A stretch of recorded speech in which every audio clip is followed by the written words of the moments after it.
I guess this is the beginning of my novel. I've been living down in Red Hook for a few months. That's how I met Bobby Bones, the owner of a local liquor store. They called him Bobby Bones because his legend had it Bobby earned his bones at the tender age of 8. When he took his father's 45 out of the cigar box, he kept it in under the kitchen sink and shot Fat Sal Castellano in the eye for smacking his sister around one night after a few too many Manhattans. The first time I met Bobby, I could see all the dirt caked on his hands. The liquor store was obviously the way he kept his money clean. He was a good fellow with a razor-sharp wit. He'd sit in front of the store smoking Newports and talking about the neighborhood's inhabitants. Everybody had a story about Bobby, and it wouldn't take me long to have one of my own. I was outside smoking when Bobby walked up to me with his shit-eating grin shining from under his fedora. I knew he had something I may not want to hear, never mind know about when the pack of Newports covered his lips. "Hey kid, you look like you've been around the block a few times. You know anything about animals? This guy over at the Bronx Zoo gave me 15 points on the vig. I had to take something from him, right or wrong, you know? He tried to give me an orangutan, but I said, fuck that. I learned my lesson about apes a few years back when this guy gave me a chimp. Fucking thing got into my bourbon and volumes, jerked off all over my fucking house, smeared shit on the walls. You ever try to wrestle a jacked up ape, kid? It ain't no fun. So anyways, he gave me this giraffe. They just shipped the thing in on the boat from Africa last week. So anyways, it kind of fell off the boat, if you know what I mean. I figure I could sell it to somebody for big bucks, some wacko celebrity or one of them fucking spit coke dealers. They love shit like this. I got it down the street. I don't even know what the fuck to feed it. I've been giving it 3 gallons of pasta vazul and stale bagels every day. You seem like a smart kid, so how about anyway you help me out and go feed the thing, keep it a company. I don't know, take it for walks, late night, shit I can't do. I'll take care of you good for it, kid. Forget about it. These are the words that would change my life. I couldn't refuse, and I really wanted to see this giraffe. I'd find out later where the giraffe was housed. Now, I spent the day fishing down at Valentino Pier, and I'd stopped in at a local bar for a couple drinks, and I just settled up my tab and was on my way home from when I found Bobby waiting for me outside the liquor store. Now listen, kid, this giraffe, it's on the hush-hush. I don't want anybody trying to impress broads with it, charging neighborhood kids $5 a head to see the thing or anything like that. And only walk it down by the water late at night about an hour after the bar's closed, capiche? These seemed like simple enough rules at the time. I mean, how hard could it be? Don't let anybody know about the giraffe and only walk it by the water when nobody's around. I can handle this deal, no problem. So when do I get to see this giraffe? In a little bit. I gotta go take care of something. You can ride along, get in the van. I climbed into the dented up minivan that Bobby used to deliver booze around the neighborhood, and we began driving down Van Brunt. It was the first really hot day of the summer, and the humidity had spiked, and my skin was swimming with sweat, and the city's dirt clung to my body. I reeked of bait and blood, and it blended strangely with the aroma of cigarette smoke that filled the van. So kid, what'd you want to be when you grew up? You know, like when you was a little kid. And don't tell me you wanted to be a fucking drunk. I don't know, maybe an actor or a fireman? The question kind of puzzled me. Me? I wanted to be a ball player, but what Italian kid from Brooklyn didn't in the 50s? Fucking Joe DiMaggio, you know? Then I got a little older and I thought about being a lounge singer, you know, something with class like Sinatra and the boys. But hey, this life chooses you, you don't choose it. I started to chuckle to myself as I started thinking about Bobby being a lounge singer. He had this voice that sounded like he'd been drinking hot asphalt, real rough and blistery, with a Brooklyn accent so thick you could hear the G train rumbling through it. Definitely not a voice made for singing. Soon we were pulling into a back alley behind a warehouse. Come with me, kid. I want to introduce you to somebody. I followed Bobby to a red door. The salt in the air had obviously taken its toll on. The paint was cracked and worn away. It seemed to have the look of old blood. He pulled a key from his pocket, fumbled with it for a moment, then unlocked the door. Soon we were inside, and I heard the click of the light switch echo through the open room. What my eyes saw made the bile in my stomach start to crawl up into my throat. There in the middle of the room, suspended from one of the iron girders of the building, was a man, hanging by his ankles from a chain with a ball gag in his jaws. Hey kid, meet Joe the perv. Joe, meet the kid. I could see the fear boiling in Joe's eyes as he hung there. Joe here likes to diddle little kids. You know Margarita from the neighborhood? Beautiful person. Well, Margarita caught this piece of shit here down in the basement of her building with his fingers in her 10-year-old daughter's panties. Now most people would say call the cops. What the fuck are the cops gonna do? This fucking scumbag will be back on the streets with his hands in some other kid's panties in what, a couple years, right or wrong, you know? Nah, this motherfucker needs to learn the hard way. I watched Bobby lean over and pinch Joe's cheeks like an old Italian grandmother. Ain't that right, Joey? Bobby walked over to the desk in the corner of the room and grabbed a baseball bat, leaning against it. Remember how I was telling you, kid, how I want to be a baseball player? Wait until you see my swing. I learned everything I needed to know by watching Joey D. I watched Bobby's fingers slowly wrap around the back as he took DiMaggio's batting stance. He slowly spun the bat behind his head in tiny circles as he planted his feet and then made a check swing, just like DiMaggio used to do at the plate. Then he pulled the bat back and started singing in that hot asphalt voice of his. Start spreading the news, somebody's bleeding today.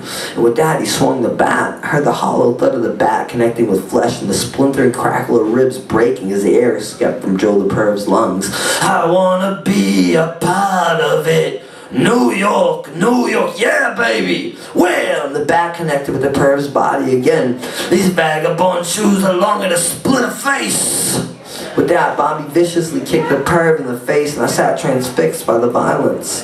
If the story was true, which I didn't doubt for a moment it wasn't, the Perv was getting exactly what he deserved. And I had not an ounce of pity for this predator turned prey. I wanna wake up in a city that doesn't sleep and find out I'm king of the hill, top of the heap, a #1 New York.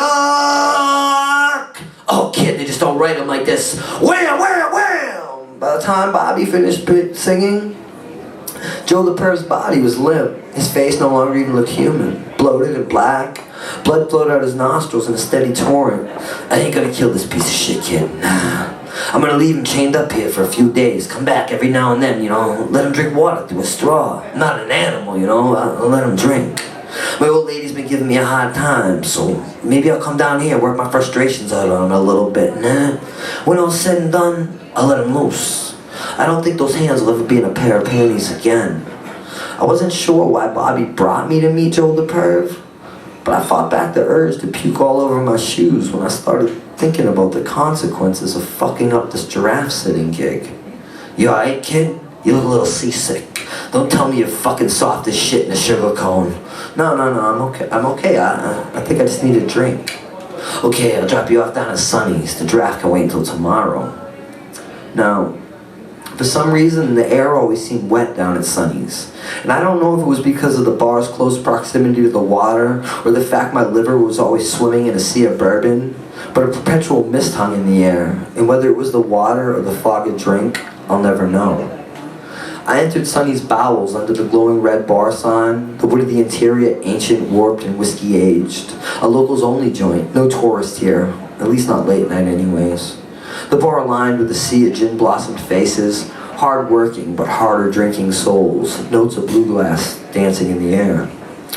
Ah, there you are, stranger, I heard her call from the end of the bar. It was Nico. She was just an interesting character as Bobby, a former ballerina who'd been blackballed from the ballet for smashing a tequila bottle over the head of a certain famed choreographer after a night of forceful and unwanted advances. She'd been trying to pick up her pieces down in Red Hook ever since. So what brings you out of this fine night? Cheap whiskey and expensive women, I suppose. Her icy eyes smiled as she laughed. I'm sure you can find your fill of cheap whiskey, but I don't know about expensive women. Well, 1 out of 2 ain't bad. She was beautiful in a natural I don't give a fuck what the world thinks sort of way. She more floated than walked with a certain drunken grace. Her liver, the world was convinced was made of cast iron. She drank almost every soul in Red Hook clean under the table. The bartender soon approached, and the weathered lines of her face read I've been serving drunks for far too many years. So what'll it be? Beer and a whiskey for me, and grab her a tequila and a beer. The drinks arrived, a toast was made, shot glasses clinked and knocked on the wood of the bar before the cheap liquor burnt our throats. Deep down inside of myself, in that dark little place I call my heart, I loathed her. She knew I was good for drinks and a couple laughs, but nothing more. In a way, I kind of welcomed it. I mean, who was I in her eyes? Just another lost soul in the abyss of cocks trying to get in her pants. Nothing more, nothing less. It wasn't my first time around the block, nor would it be my last, but for some reason, I've always been a sucker for a hotter mess than myself. We go into the patio and chain smoke cigarettes while drowning in a sea of cheap liquor. That's when she grabbed me by the hand and said, "Come dance with me." Our hips writhing to the music in the air, and then she spun away from me, and in my drunken state, I didn't hang on to her.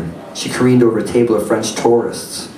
The old 86 soon followed, and I found myself stumbling down Beard Street with Nico. We'd get just about to Van Brunt and Dykeman when she grabbed me by the hand and pulled me close. You know I adore you, but there's something in your eyes I fear. With that, she softly kissed me on the lips, and just as our lips parted and our tongues began to dance on one another's mouths under the streetlight, she pushed me away. "You needy fucker," she explained, and then punched me square in the eye, her tiny fist fitting snugly into my eye socket. I saw a bright flash, and it felt as if I'd been stabbed with an ice pick. "You fucking horrible cunt, why would you do that?" "Because you're nothing but a needy bastard." The truth of the matter was, I am a needy bastard. I needed someone to make me feel not so lost in the world of the bottle. Someone to wrestle over the last lifeboat with as the ship sank. For some reason, I'd chosen Nico for this. Why? I'm not exactly sure. Perhaps she too seemed to constantly teeter on the edge of complete and total self-destruction. Maybe I thought mixing my fire with her gasoline would just burn the rest of the world to cinders, and together we could just rebuild it all. She turned her one away, and then she tripped over the curb and her frame crashed to the concrete. She rolled onto her side, clutching her knee, and I could see the tears welling in her eyes. "Help me up, I've hurt my knee." I could see the blood trickling through her slender fingers. "Ha! Now who's the needy bitch?" I contemplated giving her a sharp kick in the ribs to even the score. But my softer side prevailed, and I extended my hand and peeled her from the concrete. I'd carry her home in my arms to her doorstep and walk her upstairs. "Let's take a look at that knee of yours." She pulled down her jeans and sat with her legs spread on the toilet in the bathroom. I'd battle with my eyes not to gaze at her bare womanhood. Her knee was scalped and looked as if you pulled the skin from a chicken's thigh, and a thick clump of skin just hung at the base of her knee. "This is gonna hurt, but I'll be quick." I pulled the skin between my thumb and forefinger, and one quick motion pulled it free. "Motherfucker!" she screamed and punched me in the eye for the second time that night. "I'm sorry, but it had to come off." "I'll tear your scrotum off while you sleep." "Well, you're definitely gonna hate this then." And I poured the contents of a hydrogen peroxide bottle across her knee and watched it foam like the sea across her bare flesh. A third punch to my eye soon followed, but I fainted left and it only grazed my cheekbone. It would take 4 band-aids to cover her knee. I'd carry her to bed and then I'd make my way out onto the deck with a half a bottle of tequila I found in the freezer.